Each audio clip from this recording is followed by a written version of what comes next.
علم حاصل کرنے کے لیے کسی عالم کے پاس جانے کی فضیلت۔ نبی کریم صلی اللہ علیہ وسلم نے فرمایا کہ جب طالب علم علم حاصل کرنے کے لیے کسی عالم کے پاس جاتا ہے تو اس کو ہر قدم پر 1 سال کی عبادت کا ثواب ملتا ہے۔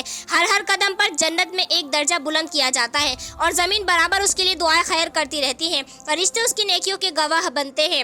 ہر وقت اس کے لیے مغفرت اور بخشش تیار ہے۔ ایک جگہ آپ صلی اللہ علیہ وسلم کا فرمان ہے وَآتَاهُ اللَّهُ أَجْرَ 72 شہیدا کہ اللہ تعالیٰ اس شخص کو جو کہ علم کی تلاش میں نکلا ہو بہتر شہیدوں کا ثواب عطا فرماتے ہیں۔ زمانہ طالب علم میں انتقال ہو جانا۔ امام مالک رحمۃ اللہ علیہ بیان کرتے ہیں کہ ایک طالب علم کا انتقال ہو گیا تھا۔ ایک روز اس کو خواب میں دیکھا، چہرہ اس کا روشن تھا، چمکدار لباس میں ملبوس۔ اس سے پوچھا گیا تو گزری کہنے لگا خدا نے یوں فرما دیا تھا کہ اے میرے علم سے محبت رکھنے والے، تیرے لیے ایک مسئلے کے بدلے جنت میں ایک محل تیار کر دیا گیا ہے، اور فرمایا کہ یہ مرتبہ سوائے اہل علم کی کسی کو نہیں ملے گا۔ پھر اللہ تعالیٰ نے ملائکہ کو حکم دیا کہ اس کے مرتبے کو اور بھی زیادہ کر دو، یہ میرے انبیاء کے وارث ہیں۔ میدان حشر میں علماء کا مرتبہ جب قیامت قائم ہوگی، اللہ تعالیٰ فرمائیں گے اے علماء کی جماعت، یہ جنت موجود ہے، اجازت ہے جاؤ۔ پھر اچانک فرمائیں گے امکثوا یا ایھا العلماء، اے علماء کی جماعت ٹھہر جاؤ، اکیلے نہ جاؤ بلکہ گنہگاروں کی سفارش کرو، میں تمہاری سفارش کو قبول کروں گا۔ اے علماء کی جماعت، جسے تم کہو گے میں اسے بخش دوں گا، تاکہ وہ لوگ جو دنیا میں تمہیں حقارت سے دیکھا کرتے تھے آج ان کو معلوم ہو جائے کہ میدان حشر میں تمہاری کیا عزت و توقیر ہے۔ یہ مقام کیوں ملا؟ نبی اکرم شفیع اعظم صلی اللہ علیہ وسلم کا فرمان طلب العلم افضل عند اللہ من الصلاۃ والحج والجہاد کہ علم کا حاصل کرنا نفلی نماز و حج اور جہاد سے افضل ہے۔ عابد کی مثال ایک تیراکی ہے جو خود تیر کر کے پار ہو سکتا ہے، اور عالم کی مثال ایک بڑے جہاز کی ہے جو ہزاروں کو پار کراتا ہے۔ علماء کی جنت میں ضرورت۔ اے مسلمانوں غور سے سنو، حضرت جابر رضی اللہ تعالیٰ عنہ فرماتے ہیں کہ جس طرح دنیا میں لوگ عالموں کے محتاج ہیں، جنت میں بھی اسی طرح لوگ علم والوں کے محتاج ہوں گے۔ اللہ رب العزت ہر روز اہل جنت سے فرمائے گا مانگو کیا مانگتے ہو؟ وہ عرض کریں گے اے اللہ سب نعمتیں تو یہاں موجود ہیں، پھر کیا مانگے؟ اللہ تعالیٰ فرمائیں گے جاؤ اپنے علماء سے معلوم کرو۔ وہ لوگ علماء کے پاس آئیں گے اور معلوم کریں گے تو علماء ان کو بتلائیں گے اے لوگو جلدی جاؤ اپنے رب کا دیدار مانگو۔ میرے پیارے مسلمان بھائیوں اور بہنوں، اہل علم کا مرتبہ تو وہاں بھی کم نہ ہوگا۔ علم تو ایسی چیز ہے جو ہر موقع پر انسان کی رہنمائی کرتی ہے اور انسان کو اسے دلی سرور حاصل ہوتا ہے۔ اہل علم کا مرتبہ آخرت میں۔ امام غزالی رحمۃ اللہ علیہ نے احیاء العلوم میں لکھا ہے کہ حضرت ابن عباس رضی اللہ تعالیٰ عنہ فرماتے ہیں کہ عالموں کا مرتبہ آخرت میں تمام جہاں کے مسلمانوں سے 700 گنا زیادہ ہوگا، اور ایک مرتبہ اتنا بڑا ہوگا کہ اگر عابد 500 سال تک عبادت کرے تب کہیں جا کر کے ایک مرتبہ حاصل ہو سکتا ہے۔ یہی تو مطلب ہے خدا کے فرمان قل هل يستوي الذين يعلمون والذين لا يعلمون کا۔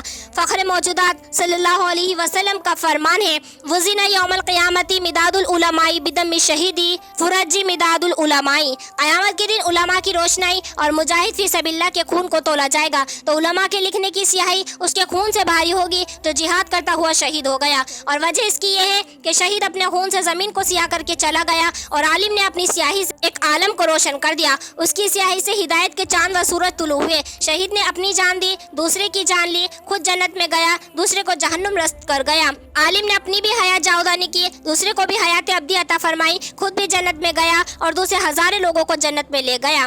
حضرت عمر رضی اللہ تعالیٰ عنہ کا فرمان۔ میرے پیارے مسلمان بھائیوں اور بہنوں، آج علماء موجود ہیں، غنیمت سمجھو تمہارے دین کی حفاظت ہو رہی ہے، ورنہ اندلس ملک کے حالات پڑ رہی ہیں جس ملک میں ہزاروں سال تک مسلمانوں کی حکومت رہی، آج وہاں اللہ کا نام لینے والا کوئی نظر نہیں آتا۔ اسلام کے نام سے لوگ ڈرتے ہیں۔ حضرت عمر فاروق رضی اللہ تعالیٰ عنہ فرماتے ہیں کہ ایک عالم شریعت کا مر جانا زیادہ حزن و ملال کا مقام رکھتا ہے اس 1000 عابدوں کے مر جانے سے جو دن رات عبادت کرتے ہیں، اس لیے کہ ہزاروں عابد مرے جو اکیلے خالی گھروں میں روشن تھے اور وہ روشنی گل ہوئی، اور اگر ایک عالم مر گیا تو گویا کہ سورج چھپ گیا جس کی وجہ سے ہزاروں گھروں میں اندھیرا ہو گیا۔ بزرگوں کا قول ہے موت العالمی موت العالمی، عالم کی موت گویا کہ پورے عالم کی موت ہے۔ ایک مسئلہ معلوم کرنے سے 4 لوگوں کی بخشش۔ اے لوگوں مسئلہ پوچھتے رہا کرو، ایک مسئلہ معلوم کرنے سے 4 لوگوں کی بخشش ہوتی ہے، ایک مسئلہ پوچھنے والے کی، دوسرا مسئلہ بتلانے والے کی، تیسرا پاس بیٹھ کر سننے والے کی، چوتھا اہل علم کے فریق سے محبت رکھنے والے کی۔ صادق المصدوق صلی اللہ علیہ وسلم کا فرمان، آپ صلی اللہ علیہ وسلم نے فرمایا میری امت کا عطر عالم لوگ ہے، اور فرمایا کہ جس بات سے عام لوگوں کا 1 گناہ معاف ہوتا ہے اسی بات سے عالم کے 40 گناہ معاف ہوتے ہیں۔ حضرت ابن عباس رضی اللہ تعالیٰ عنہ فرماتے ہیں کہ عالم اور عابد قیامت کے دن پلسرات پر پہنچیں گے اور علماء سے کہا جائے گا کہ آپ یہاں ٹھہرے، گنہگار یہاں سے گزریں گے تو آپ ان کی سفارش کرنا،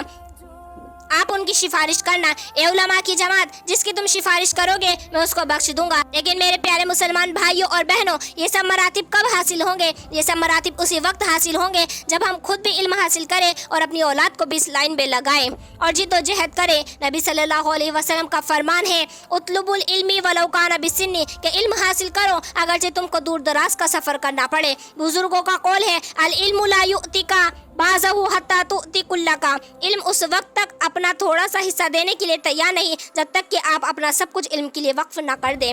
حضرت عبداللہ ابن مبارک کا شوق علم، حضرت عبداللہ ابن مبارک سے معلوم کیا گیا کہ اگر تمہیں معلوم ہو جائے کہ تمہارا آخری وقت ہے تو تم کیا کرو گے؟ وہ کہنے لگے، ارے بھائی، علم حاصل کروں گا۔ سبحان اللہ، کیسا شوق ہوگا ان کا، اور انہوں نے اپنے دعوے کو سچ کر دکھایا۔ آخری وقت تک علم کی پیاس نہ بجھ سکی اور وہ ماہی بے آپ کی طرح تڑپتے ہوئے دار بقا کی طرف روانہ ہو گئے۔ افسوس کہ آج ہمارے اندر سے یہ جذبہ اور فکر نکل گیا۔ بخدایا منصب اہل علم کا تھا جو انہوں نے ترک کر دیا اور غیر قوموں نے اپنا لیا۔ ایک انگریز لڑکے کا واقعہ، مولانا شبلی نعمانی رحمۃ اللہ علیہ فرماتے ہیں کہ میں ایک مرتبہ دریائی جہاز میں سفر کر رہا تھا، اچانک اس کی زنجیر ٹوٹ گئی۔ یہ بہت بڑا حادثہ تھا، لوگوں کو جہاز کے پہاڑ سے ٹکرانے کا گمان ہو گیا، ہر شخص کو موت کا یقین ہو گیا، چہرے زرد پڑ گئے۔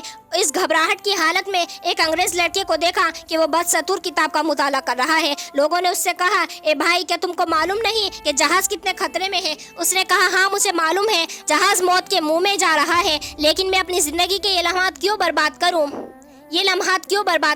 اگر موت آتی ہے تو وہ تو آئے گی، اگر کوئی طریقہ نجات کا نکل سکتا ہے تو وہ بھی مطالعے سے نکل سکتا ہے۔ آج غیر قوموں کا یہ علم حاصل کرنے کے بارے میں یہ خیال، اور مسلمان سوتا رہے اور وہ دنیا کی خواہشات کو پورا کرتا رہے، آزان ہوتی رہے اور مسلمان آرام کرتا رہے۔ میرے پیارے مسلمان بھائیوں اور بہنوں، غور کرو اور تعلیم کی طرف دھیان دو۔ دینی تعلیم بھی حاصل کرو اور دنیاوی تعلیم بھی حاصل کرو، لیکن دینی تعلیم کو مقدم رکھو۔ تعلیم کے میدان میں آگے بڑھو، ورنہ تمہارا نام تک باقی نہ رہے گا۔ اللہ ہم سب کو علم کا سچا طلبگار بنا دے، اللہ رکاوٹوں کو ختم فرما دے، آمین۔